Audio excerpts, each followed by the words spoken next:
ça a coûté littéralement 50 000 € à mes parents. Combien gagnes-tu par mois avec tous tes business? Je touche un salaire de... Aujourd'hui, je réponds à toutes vos questions. Il y a quelques semaines sur mon Instagram, je vous ai mis une FAQ, je vous ai laissé poser toutes les questions, que ce soit business, perso, des conseils, etc. J'ai vraiment pris des trucs où je me suis dit que ça sortait vraiment du scoop de ce que j'ai l'habitude de faire, mais qu'au final, c'était aussi des discussions que je me disais que c'était intéressant d'avoir entre nanas. Et c'est pour ça que j'ai créé mon podcast Allo Girl Boss, c'est vraiment pour pouvoir aussi vous apporter des conseils, de la bienveillance. Donc c'est parti, je vais essayer de répondre à vos questions. Une question qui est beaucoup revenue, c'est: n'est-ce pas trop difficile de vivre loin de tes proches? Alors je pense que c'est vraiment une question que même on me pose régulièrement en vrai. On me dit tout le temps: mais ça te dérange pas d'être trop loin de ta famille, etc. Oui et non, dans le sens où, alors j'ai peut-être une vision vraiment littéralement différente de tout le monde là-dessus, mais je me dis, on a quand même passé 22, 23 ans ensemble dans la même maison, et je pense que moi aussi j'ai besoin de prendre mon envol, de me détacher de mes parents, de devenir plus mature, de faire mes trucs. Et aujourd'hui, je suis très heureuse d'être à l'autre bout du monde, et ça ne veut pas dire qu'on reste pas en contact. On a une discussion en plus encore sur Facebook Messenger où on parle limite quotidiennement, et même en fait aujourd'hui ma sœur, elle vit aussi à l'étranger à Séoul, donc on est un peu partout, et mes parents sont restés à Bordeaux, mais là ils arrivent fin de semaine, enfin dans quelques jours, j'aurai ma sœur, mon père et ma mère qui viennent me voir ici pour passer une semaine de vacances avant les fêtes de fin d'année.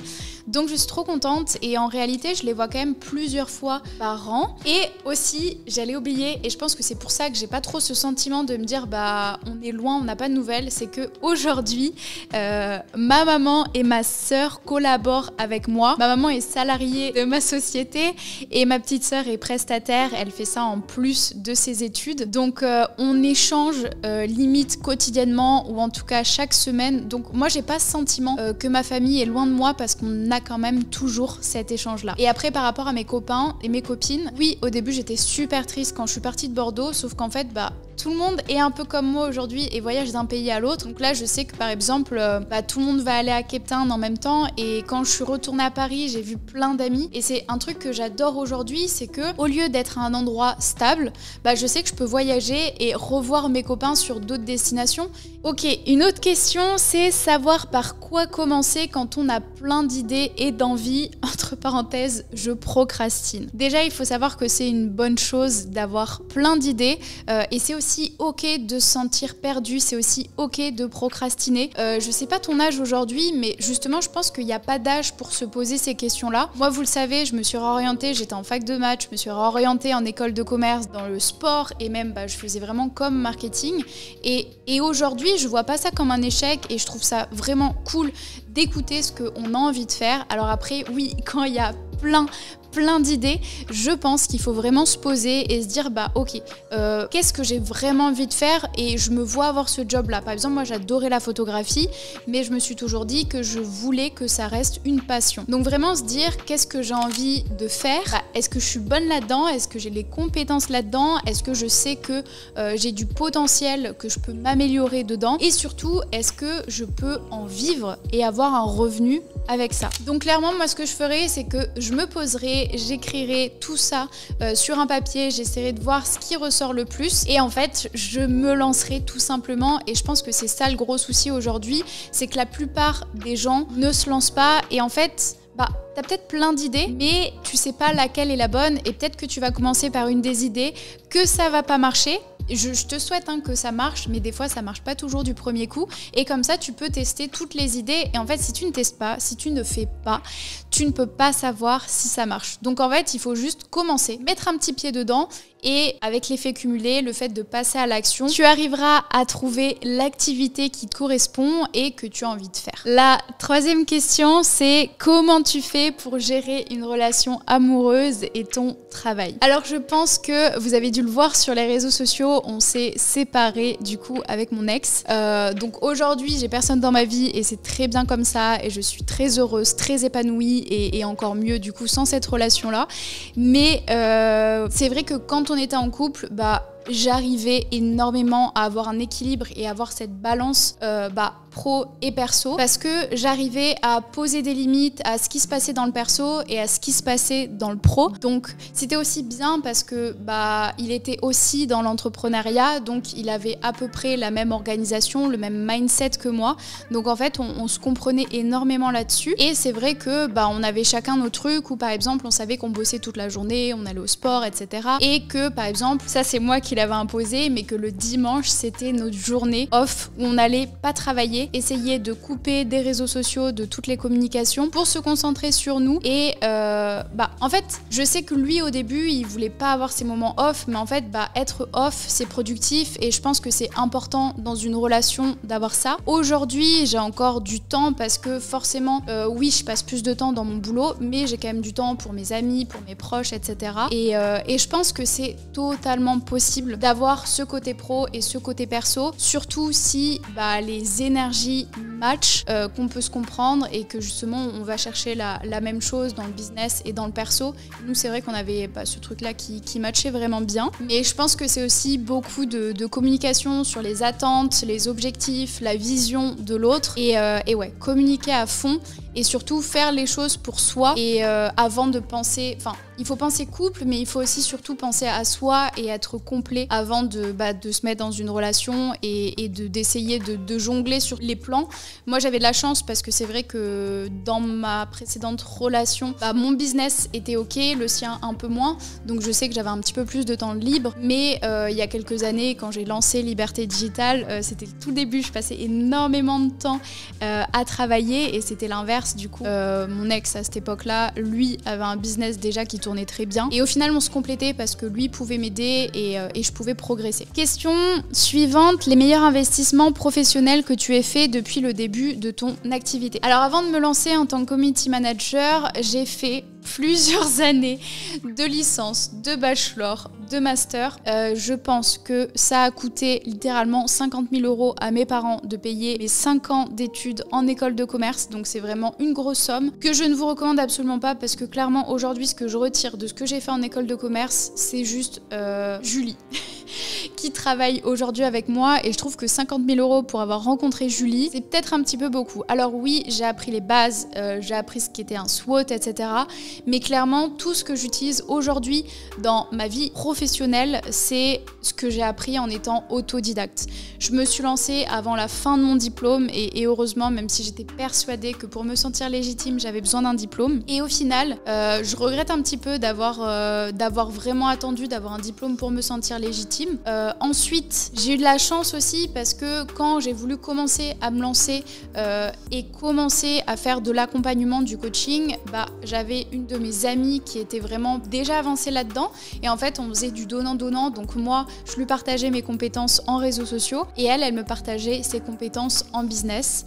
J'ai aussi investi sur moi, je pense qu'au total de coaching j'ai investi 19 000 € que je regrette pas parce que j'ai appris énormément de choses, et je pense qu'aujourd'hui si vous avez de l'argent, ne pensez pas à l'investir dans la crypto ou dans d'autres investissements, investissez cet argent sur vous, parce que en investissant sur vous, vous allez développer de nouvelles compétences, et c'est grâce à ça que vous allez pouvoir gagner de l'argent et ensuite l'investir plus tard. Mais d'abord, il faut être capable de générer de l'argent, proposer vos services, lancer votre activité. Question suivante, quelle est ta routine nutrition bien-être qui t'a permis de perdre du poids et celle que tu as actuellement? Début d'année, en février, j'ai pris un coaching avec du coup mon ancien coloc quand je vivais à Bali, Thomas Jiang. J'ai eu droit à tout un programme alimentaire et un programme fitness. Donc je m'entraînais 4 fois par semaine. J'ai littéralement suivi ce programme à la lettre et je le suis encore, surtout en termes de sport. C'est comme ça que j'ai vu vraiment toute mon évolution parce que j'ai mis beaucoup plus d'intensité, j'étais régulière, constante. Mais je faisais beaucoup de cardio aussi au début. Mais pas forcément du cardio où j'allais courir, etc.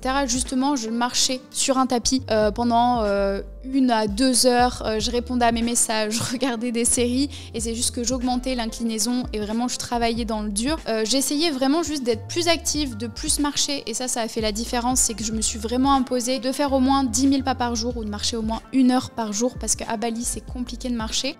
Et surtout, mon alimentation elle a énormément changé parce que je faisais plus attention. Aujourd'hui, Aujourd'hui, j'ai des meal prep, donc je suis plus le plan alimentaire, mais j'ai pareil mes calories qui sont comptées chaque jour. Et je pense que faire attention à mon alimentation, ça a été la grosse différence. Déjà, je me suis sentie mieux. Et en fait, quand tu te sens mieux et que tu vois que ce que tu fais, ça fonctionne et que tu as plus confiance en toi, que tu as plus d'énergie, que tu es plus à l'aise dans ton corps, que tu t'aimes, bah en fait, tu te dis, ok, si je mange ça, bah ça va peut-être tout gâcher. Je dis pas que je contrôle tout, etc. Et j'ai pas de problème avec l'alimentation. Mais j'étais en mode, ok, est-ce que ça va réellement me faire plaisir?